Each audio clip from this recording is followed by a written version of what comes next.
Hey there, good people, it's your Crippled Critic, and this week I want to talk about the indie game Vaccine. So, Vaccine is a bad game. It's a terrible, terrible game, and it wasn't worth the amount of money I paid for it. But I guess I should elaborate. Vaccine is a survival horror game where you're tasked to find a vaccine for your infected friend before the time runs out. You can play as a male or female, one of two members of a special biohazard response team, and you're trapped in a strange mansion populated by zombies and other dangerous monsters. Vaccine was created by an indie development team located in Spain, known as Rainy Night Creations. It seems like the game was heavily inspired by the original Resident Evil game back on the PlayStation 1. Even the graphics look the same. The problem is they made one bad decision after another when it came to the gameplay. For one, the controls are horrendous. As far as accessibility for disabled gamers with fine motor skill impairments, the game doesn't allow you to change the controls at all, which wouldn't be that bad, except that, like older 90s games, Vaccine implements tank controls. If you're not familiar with tank controls, it only allows your character, like a tank, to move in 180 degrees. You have to stop completely before turning, so that means you can't change direction freely. For example, to go backwards, you either have to back up or turn around completely. Now, I've played several games with tank controls in the past, and although it can be frustrating, you do eventually get used to it. However, with Vaccine, it's not just the tank controls, it's the fact that the Y-axis is inverted. Basically, every time I tried to run away from an enemy, I got really confused, because I had to remind myself every time that in order to move, I had to point my character in the opposite direction that I wanted. Then I would just end up running into a wall as zombies attacked me. You can't change any of it, none of the controls, not even different control types.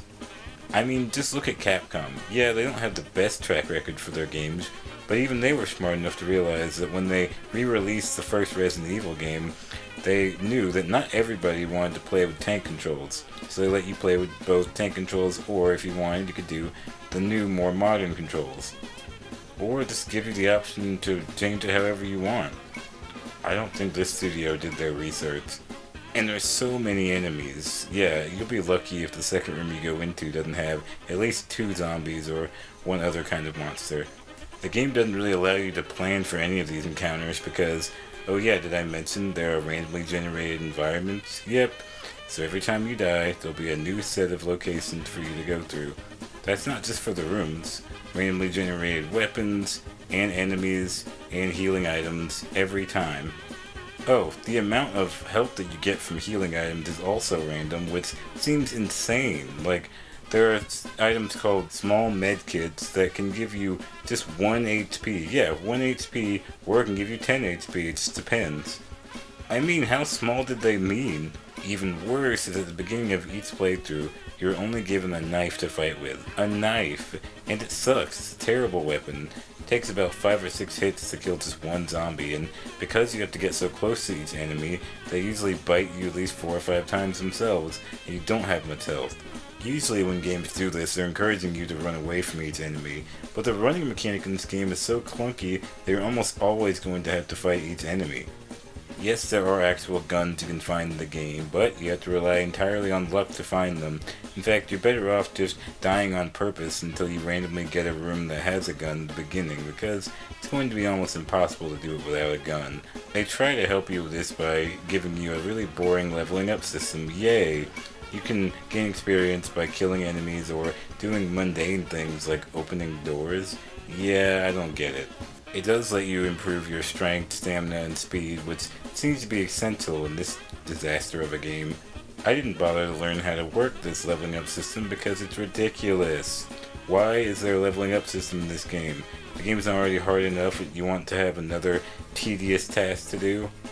Maybe they're trying to go for the Dark Souls and Bloodborne crowd, because in those games they are famously difficult and you die a lot and lose all your progress. But even those games have save points.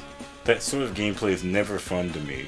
Why would I want to spend all this time building up my character and leveling up every individual stat just so they can die and to start all over again with none of my progress or weapons or anything? For me, that kind of thing becomes stressful, not challenging. Do I even have to mention that there's no difficulty setting to change? Oh, and yes, how could I forget? There is a timed feature in this game. Yes, vaccine is timed. At the beginning of each playthrough, you have 30 minutes to save your friend and get the vaccine. Great. It's relentless. The game isn't forgiving at all. Vaccine requires very fast, precise movements. Any mistake can get you killed, and there's no time to plan for anything. So I know for a fact that gamers with fine motor skill impairments are going to have an extremely rough time if they can play the game at all. For gamers with visual impairments, there is a brightness feature you can turn up and down, and for deaf players, there are subtitles with no spoken dialogue in the game anyway. If I can say one good thing about Vaccine, it's that it has a pretty good atmosphere. The soundtrack is creepy, and the look of Vaccine did bring back that 90s survival horror nostalgia for me. Even the soundtrack doesn't work all the time, though. The music is definitely unnerving at first, but because this game has randomly generated areas, it never syncs up with what's going on in the game, so the music just builds and builds to nothing. The way you find out anything about the story in Vaccine is through finding little notes throughout the game. It has to do with some experiment gone wrong with this multi-dimensional theory, and it just reminded me of the worst parts of The Mist. I will say it was genuinely fun to read these notes because the translation was so bad. At first it was kind of hard to tell whether they did this on purpose because the original Resident Evil did have some pretty hilarious dialogue itself, and there was definitely some intentional humor thrown in to reference some of the lighter moments in the original Resident Evil game.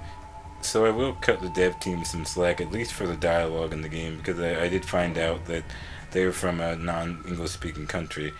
Of course, experiencing the story all depends on whether you can get past the terrible gameplay.